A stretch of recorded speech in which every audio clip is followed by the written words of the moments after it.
एक लड़का मजदूरी करके अपने घर की तरफ जा रहा होता है, तभी वहाँ पर उसके सामने एक 28 साल की विधवा महिला आ जाती है।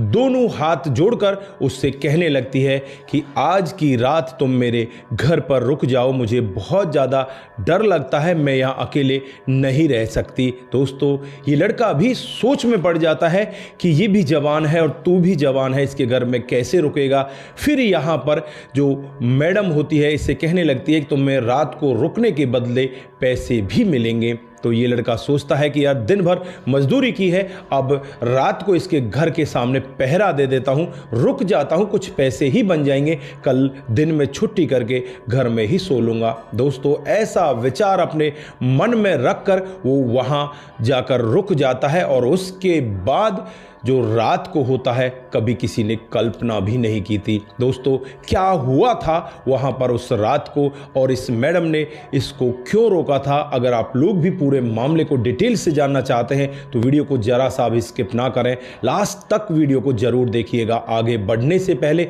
हमारी वही रिक्वेस्ट कि जो हमारे चैनल के साथ नए हैं कृपया करके चैनल को फॉलो कर लें, बेल आइकन को जरूर प्रेस करें। नमस्कार, जय हिंद। आप देख रहे हैं APH न्यूज राहुल रावत के साथ। दोस्तों, आज की जो हकीकत की घटना आप लोगों को बताने जा रहा हूं, ये उत्तर प्रदेश के कानपुर के एक गांव की हकीकत की घटना है। गांव का रहने वाला शिवा, जिसकी उम्र 25 साल होती है और वो अपने कामकाज के लिए शहर चला जाता है और कानपुर में जाकर मजदूरी करने लगता है।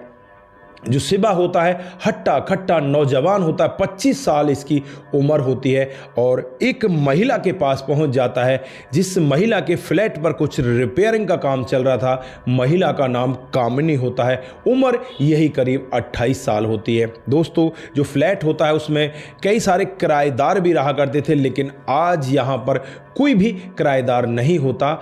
कामनी अकेली होती है और कामनी को रात को डर लगा करता, क्योंकि जो उसका फ्लैट होता है वो जंगल में होता है, जंगल में एकांत में फ्लैट होता है, आसपास कोई घर नहीं होता।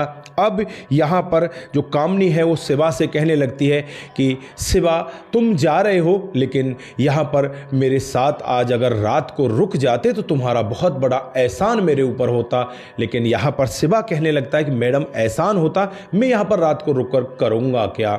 दोस्तों, कामनी उससे कहने लगती है कि तुम्हें रात को रुककर यहाँ मेरे साथ रहना है, क्योंकि रात को मुझे डर लगता है और मैं अकेली यहाँ पर नहीं रह सकती और किसी अनजान पर मैं विश्वास भी नहीं कर सकती। तुम मेरे यहाँ पर 6 दिन से काम कर रहे हो, मैंने तुम्हारा व्यवहार देखा है, तुम बहुत ही अच्छे हो, तुम मेरे साथ कुछ गलत नहीं करोगे।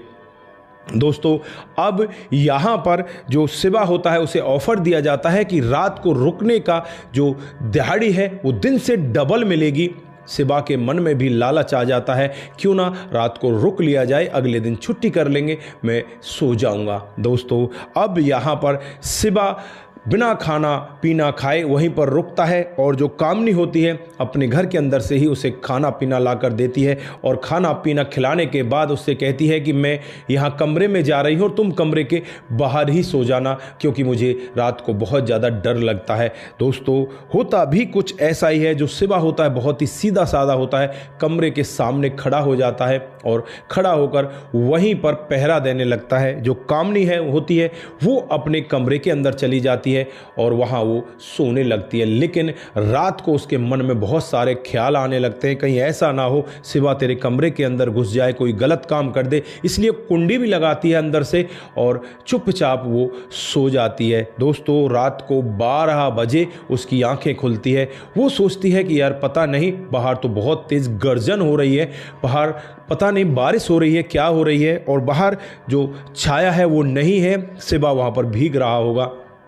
दोस्तों, होता भी कुछ ऐसा ही है। जैसे ही कामनी बाहर निकल कर देखती है तो शिवा वहाँ पर ठंड से कांप रहा होता है और अब यहाँ पर शिवा की ऐसी हालत को देखकर कामनी अंदर ही अंदर एक बार सोच में पड़ जाती है कि तूने बहुत ही गलत किया, इसे बाहर क्यों छोड़ दिया, ये तो शोर भी नहीं मचा रहा, ना ही बाहर से ये कुछ ऐसा कह रहा कि मुझे अंदर आना है। फिर यहाँ शिवा से कहने लगती है कि तुमने बताया क्यों नहीं कि बाहर बारिश हो रही है। तो यहाँ पर जो शिवा है वो कहने लगता है कि मैडम मैं डर रहा था कहीं अगर आपको मैं रात को जगाऊं तो फिर आपको कहीं गुस्सा ना आ जाए, इसलिए मैं यहीं पर खड़ा रहा। अब उसकी जो ठंड भरी हालत को देखकर कामनी उससे कहती है कि तुम अंदर आ जाओ और अपने कपड़े बाथरूम में जाकर चेंज करो, ये टॉवल लपेट लो। दोस्तों वो कपड़े उतारता है, उसके बाद टॉवल लपेटता है।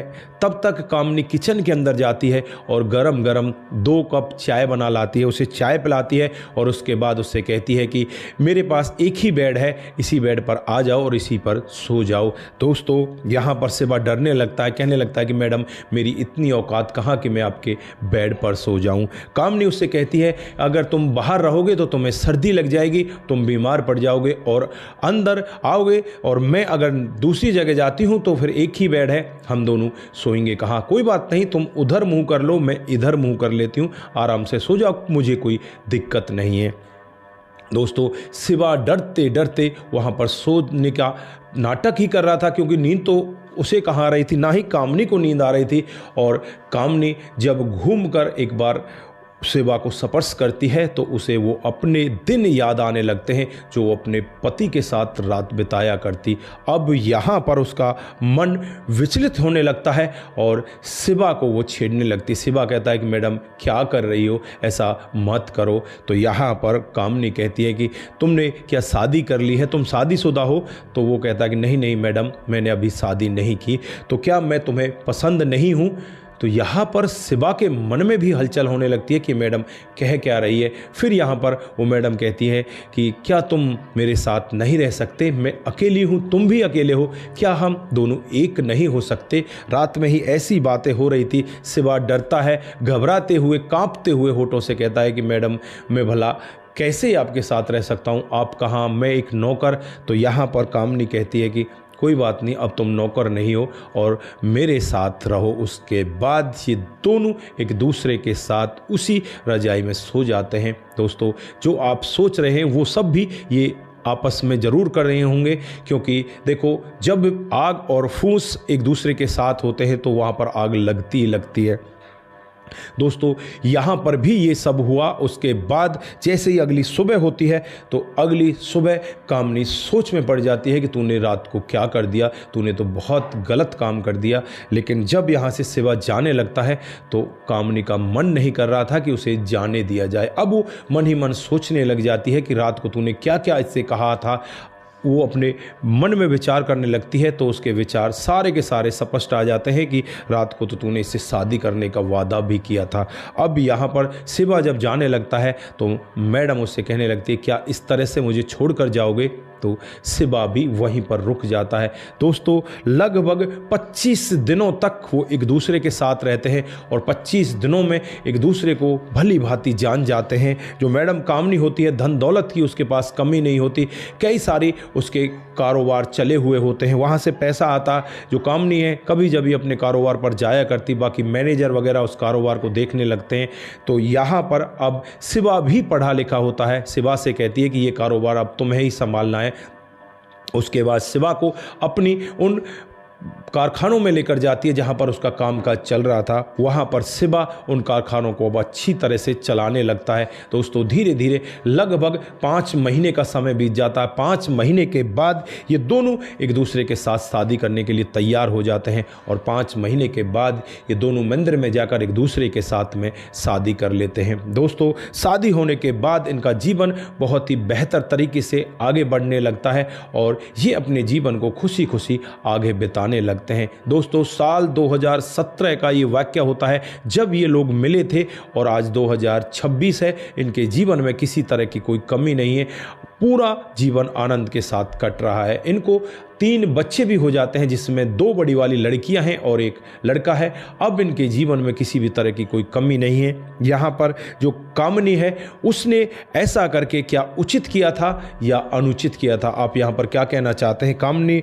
को ऐसा करना चाहिए था या नहीं करना चाहिए था? आपकी जो भी राय है एक बार कमेंट बॉक्स में ज़रूर दीजिएगा। दोस्तों आज के लिए बस इतना ही, फिर मिलते हैं किसी नए मूड के साथ। तब तक के लिए आप अपना ख्याल रखें।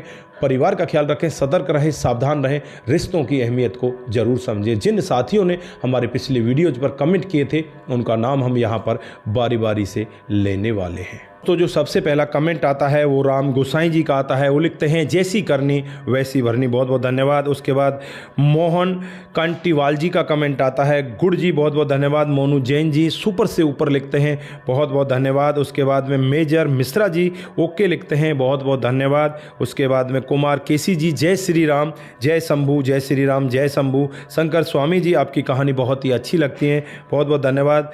मुनमुन श्रीवास्तव जी जो जैसा करता है वो वैसा ही भरता है, बहुत ही अच्छी कहानी है। जय भारत, जिला गोपालगंज, बिहार 28 वार्ड नंबर 23 से बहुत बहुत धन्यवाद। उसके बाद जो कमेंट आता है वो समाधान पाटिल का आता है, भाई साहब मेरा नाम भी लिया करो समाधान जी। बिल्कुल, जब भी आप कमेंट करते हैं हम आपका हर बार नाम लेते हैं। आप जलगांव महाराष्ट्र से हमें देखते हैं, आपका बहुत बहुत धन्यवाद। उसके बाद में जो कमेंट आता है सपन देह का आता है। उसके बाद में विंदिनी मेहर गुड स्टोरी लिखते हैं, बहुत बहुत धन्यवाद। उसके बाद में चित्रलाल जरवाल जी बहुत ही अच्छी कहानी है, बहुत अच्छा लगा, बहुत बहुत धन्यवाद। उसके बाद दिग्विजय सिंह जी हमें कमेंट करते हैं, बहुत बहुत धन्यवाद दोस्तों। उसके बाद राहुल का कमेंट आता है, राहुल जी हमें वेरी गुड लिखते हैं, बहुत बहुत धन्यवाद। शंकर स्वामी जी आपकी कहानी बहुत अच्छी लगती है। हरेंद्र प्रताप सिंह राजपूत स्टोरी बहुत अच्छी है, जय हिंद जय भारत, बहुत बहुत धन्यवाद। उसके बाद विशाल विश्वकर्मा जी का कमेंट आता है, बहुत बहुत धन्यवाद। सुदेश सौरभ जी कमेंट करते हैं, सुदेश जी बहुत बहुत धन्यवाद। उसके बाद में तरसिंह डोलकर भूतिया जी कमेंट करते हैं, बहुत बहुत धन्यवाद। अंकित यादव जी का कमेंट आता है, गुरप्रीत सिंह जी का कमेंट आता है, भूपेंद्र कुमार जी भी कमेंट करते हैं, आपका बहुत बहुत धन्यवाद दोस्तों। उसके बाद में जो कमेंट आता है वो कमेंट आता है मुनमुन श्रीवास्तव का, बहुत ही सुंदर कहानी है। लड़के ने जो पहले गलत काम किया गया था बाद में सोशल वर्कर से मिलकर अपना पीछा छुड़वाया, बहुत बहुत धन्यवाद। उसके बाद में रुकुम पाल जी हमें कमेंट करते हैं, राम गोसाई जी कमेंट करते हैं और नोटियाल गुज्जर जी कमेंट करते हैं।